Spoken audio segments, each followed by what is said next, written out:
So, welcome here today to this month's Tuesday talk, and it is, as it's the first Tuesday of the month, very first Tuesday of the month, it is being Danielle as part of Tuesday Talk on Tuesday the 4th of May already, 2021. So today, Danielle, welcome Danielle.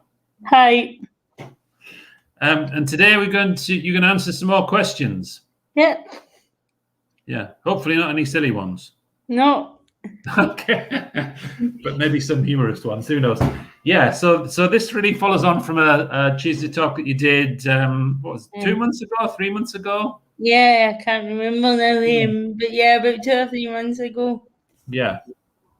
But this time it's been you, June, and Alistair, and maybe some others that are now putting me on the spot. Yeah. Okay. Yes. Well, we thought long and hard and came up with 12 questions. So I'm going to go away, and I'll be putting the questions up in a minute. But I'll go away and leave you, and I'll be back in about half an hour. Yep. Thank you. Yeah. So hi everyone. It's really good to be back. Continues to be strange times, but a different kind of strange as we move out of lockdown. But the weather's not so great, so I hope you're getting a chance to enjoy the restrictions being lifted, if that's the right phrase we want to use, even though the weather's not so great. But thanks again for joining me today, and I hope you enjoy hearing some of the answers to the questions that I guess in Control Scotland have asked of me. So let's have a look at some of the questions if Keith can put up the presentation. I put them in a presentation so that you guys can see the questions more easily of what's been asked. So this is your second chance to get to know the real Danielle behind the pink hair or the crazy hair. So let's start with the first question. If Keith will move on to that slide. So I think this is Keith's question because he let me know about this question last week. What one piece of advice would Dr Daniel Faro give to Danielle Farrel, aged 18? So if we do the maths, this was a long time ago, about 18 years ago. That makes me feel really old. But yeah, what would I advise myself now? But when I was 18, when I thought about this, I thought, well, there's a humorous answer and a not so humorous answer. So the humorous answer would be not to dye my hair pink, because trust me, when I decide to change it to a different colour, it's a nightmare to get out and change it to a different colour.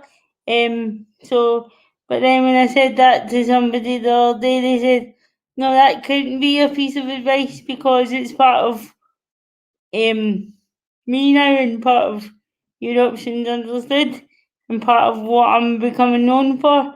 But yeah, I definitely would consider that if I'd known what I know now, because trying to get pink out your hair is not fun. Or it is fun depending on how you look at it, because you might have to bleach your hair a few times to get it out properly. But a more kind of serious answer, if we want to use that phrase, would be to stay strong. Challenges are only temporary and you can overcome anything. Because especially when you're 18 and you're moving from child services to adult services, which obviously I've already done a long time ago, but that can be quite a scary time, because when you make that transition, people forget you exist a lot of the time. or it feels that way anyway, through service provision. So if I was giving myself that piece of advice at 18, it would be that, because of what I know now. But anybody else who might be watching at a similar age, that would be my advice to you. The challenges are only temporary, and you can overcome anything. It might not seem like it at the time, but sometimes it's about taking a step back and being able to reevaluate things, which isn't easy to do at any age, let alone when you're making one of the biggest transitions in your life so far. But yeah, that would be my advice, because staying strong, I trust me, I know that it's not easy, but strength you find from somewhere, and at times when you think you're not going to find it, you do. So just always keep that in mind going forward, and that would be definitely my piece of advice had I known what I know now when I was 18. So let's see what the next question is. What is my favourite book, film, music and poem? I read a lot, or at least I do now. When I was a student, I kind of went through a period where I didn't read so much for pleasure, because you were reading so much for studying, it kind of put you off. But now I read my Kindle a lot. I do like reading true stories, and autobiographies, but if we're talking like fictional and author wise of that genre, it would be Jodie Pickle or Sophie Kinsella. So some of you might know them. They're quite popular. They're the type of books where you can switch off from reality a bit and just read them. Some of you might know Jodie Pickle is an author, because one of her best known books was made into a film, and that was My Sister's Keeper. The film wasn't as good as the book because it had a totally different ending to the film. So yeah, the film wasn't great, but as an author, she's really good, and there's always a twist at the end of her books. Sophie Kinsella, some of you might know, because she does the Confessions of a Shopaholic series, and for somebody like me who likes shopping, yeah, I can relate to that. Film wise, it didn't take me long to think of this answer. I'm not one for watching a lot of films, like more than once, or if I do, it's because I really like the film. And I think for that purpose, one of my favourites would be The Ugly Truth. And I think probably some of you watching will have seen the film. It's got Jared Butler in it, and it's really funny, and it's one of those films where I actually find myself laughing out loud. Yeah, so that would be my favourite book and film. Music. Some of you might be quite surprised to know this, because I have what some people might consider punk style hair. Hi Craig, thanks for watching. I quite like him. Hi Tom. I'm glad you enjoy reading. It's a great pastime. Yeah, in terms of music, I have to admit I like Westlife and Boyzone, but that's more because I like the Irish accent, to be fair. It's not really to do with the music. But on a normal day, I have my I don't want to say her name because you speak, but my Amazon Echo Dot playing a lot of different types of music. Music I remember my mum and dad playing when I was younger, up until modern day, and dance and pop and anything else in between.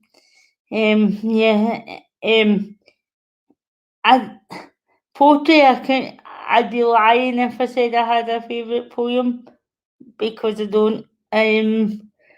Poetry doesn't really interest me unless you count the Robert Burns poetry you had to do when you were at school. So yeah, poetry is not really something that interests me, but I hope by answering the other three is giving you an insight into how. Oh yeah, Alistair, I do like Pink. I actually forgot about that there. I do like Pink as a singer. But yeah, I actually totally forgot about that. So thanks for the reminder. But yeah, Pink's got to be in there somewhere. And actually, that was one of the songs I picked quite recently when I was doing a radio interview. Actually, that might be quite relevant to this. I was doing a radio interview in a local radio station quite recently, and I was asked to pick 5 songs that related to me to be played during the interview. So I picked This Is Me because I used it as a soundtrack in my Daring to Be Different vlog, because this is me, and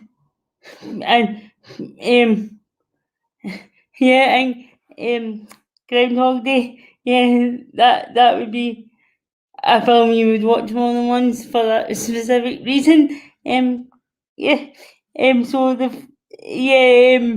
Is Me for obvious reasons, because I have my own identity and I want other disabled people to be encouraged to have theirs. So that was one of my songs. The other one was Chesney Hawkes, the one and only, because there is only one me. I've said a lot quite recently the world couldn't cope with to me, and it's nothing to do with my disability. It's just because I'm me.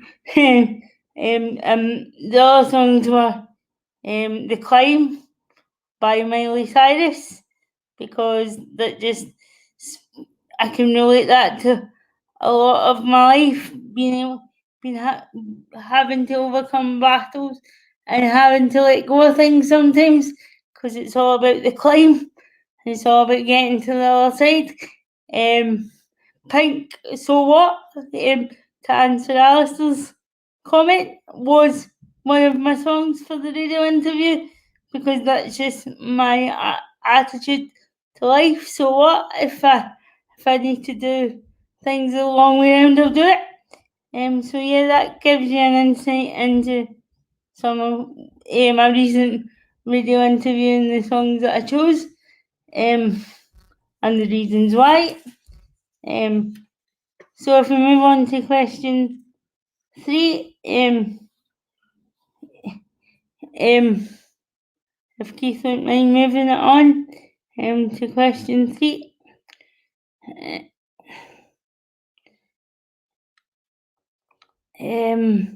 So question 3 was, who would be my dream date? This took me a while to think about, and the answer I'm about to give you and why you might be quite surprised at. So who would be my dream guest for dinner? Yeah, that was how the question was phrased, but in my notes I just wrote it as shorthand. But the answer is still the same, because the person I'm about to tell you certainly wouldn't be my dream date, but I would like to ask him to dinner to ask him one question, and that would be Boris Johnson, but not to ask him anything to do with lockdown, but to ask him why the heck he never combs his hair, because that really annoys me when I see him on TV, because he never combs his hair, and he's a Prime Minister, and he never looks like he combs his hair anyway. And then I might ask him about lockdown and what if this was to happen in the future, how we would make things better for disabled people should we be in a situation like this again. But yeah, my first question, away from the seriousness of the pandemic, would be why the heck he never ever comes here. So if we move on to question 4, it's about my luxury item. This would be depending on how long I'd be stuck on the desert island. So if it was more than 5 weeks, my luxury item would obviously have to be my hair dye. If it was less than 5 weeks, I did consider chocolate, but then I thought, no, if I'm on a desert island, that's going to melt unless I eat a lot of it in a short space of time. So, and then I thought about my Kindle, but then there's no place to charge it, so I couldn't do that either, or my iPod. So I decided if it was less than 5 weeks, it would have to be a good book to help me pass the time. So yeah, that would be my 2 main luxury items, depending on how long I was on the desert island. If Keith wouldn't mind moving on to 5. This was 2 questions rolled into one. Where would I like to be in 10 years' time? Personally, I would want to be happy, settled, maybe in a relationship, although it's not high in my priority list, but if it happened, it happened. I would like to be my first proper holiday as an adult with support, whether that be abroad or here. I'm not entirely fussed. I would just like to have had that experience and achieved that goal. For your options understood, what are my plans? I would like to continue to be a vehicle for all disabled people, and for me to develop the services, whether that be working with other organisations like In Control Scotland, in various roles, or within Your Options Understood itself as a company. I consider the recent change in the logo to be a symbol of being like a champion for disabled people. So I would like that to continue and for that to become more recognised as such. Question 6 is about what are the best and worst things about running your own business. When I actually took some time to think about this, I kind of concluded that some of the best things and worst things, well, the best things were also the worst, and the worst were also the best. So it depends how you look at it. So some of the best things that are really the best things are meeting new people, making a difference to people's life and perspectives, helping people see that barriers can be overcome. And it's also good to have that level of responsibility and be responsible for the development of the business and where I'm going to take it. It's good to have that responsibility and know that I have made that difference, and that Your Options Understood has made that difference as an organisation. But having that level of responsibility can also be one of the worst things, because at the end of the day,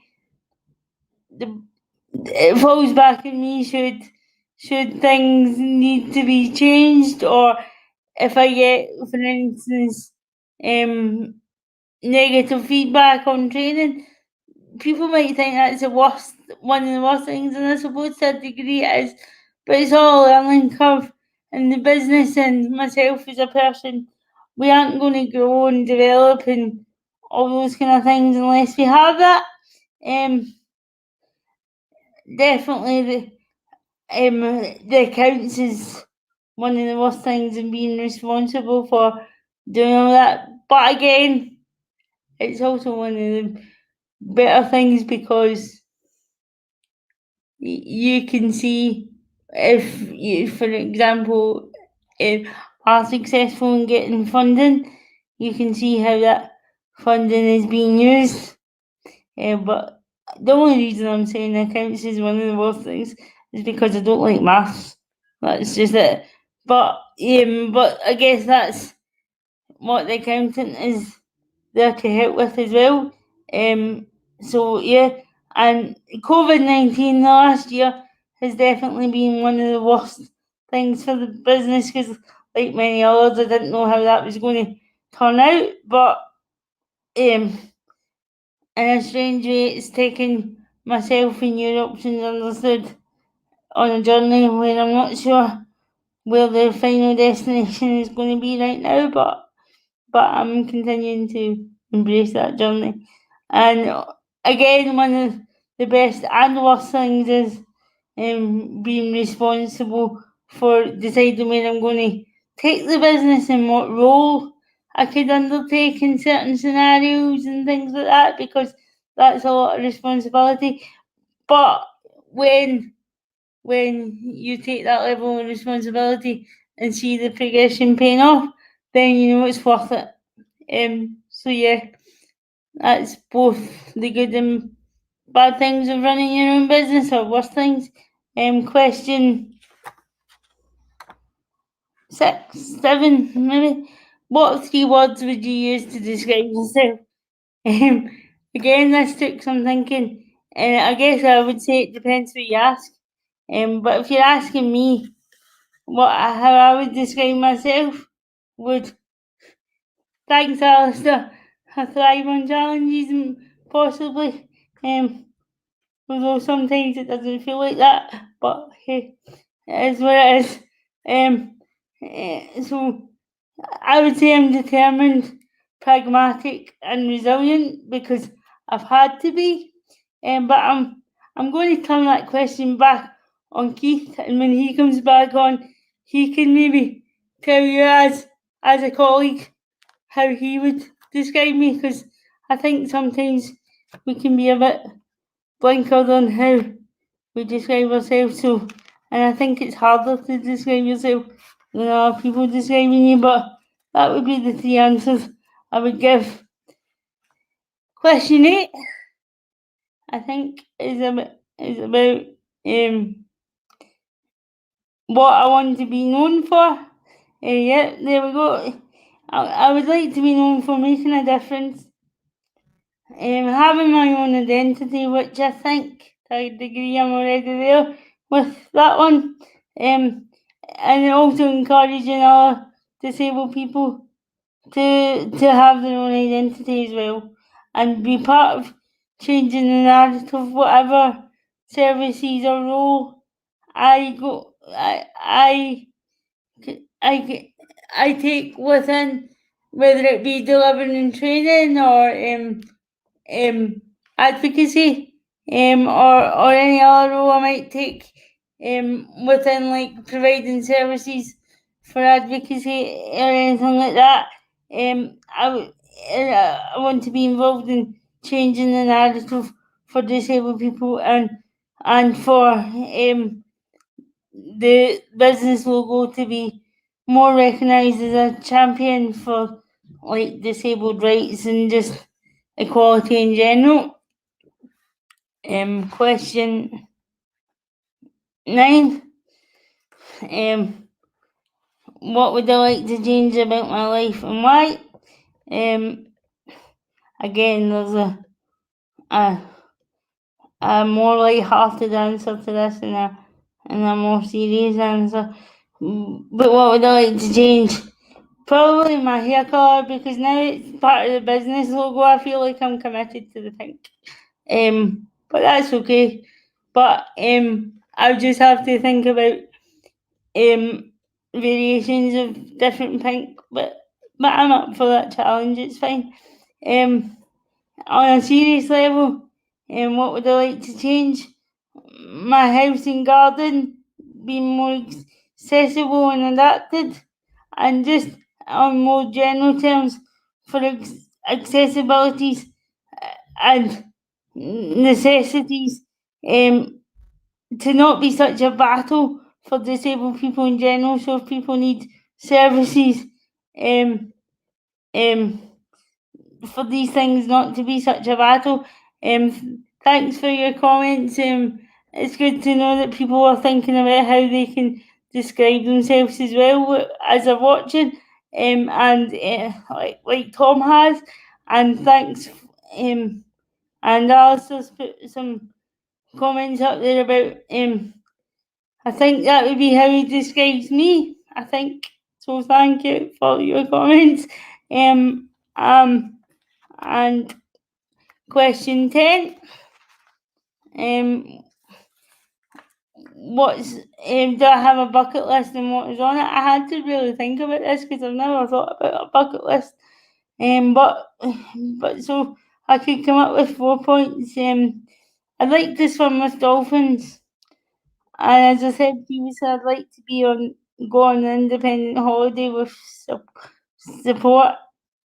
I've got a lot of family from my mum's side in Australia, and they always come to Scotland, or at least they did before the pandemic. So I'd like to visit them, and to just travel more freely because we can once the pandemic and restrictions have been fully lifted. We've only 2 more questions to go. Go on holiday with a dolphin in Australia. That's a good question, Keith. That might be an interesting holiday if I was to do that altogether, but who knows? I'm up for that challenge. How do I feel about the implementation of self-directed support 7 years after it came into force? This could be an episode of being Danielle on its very own, but we don't have time for that, so I've tried to narrow it down. So I definitely do think it's a positive step, and we're a lot further ahead than some other countries around the world, so we have to take that on board.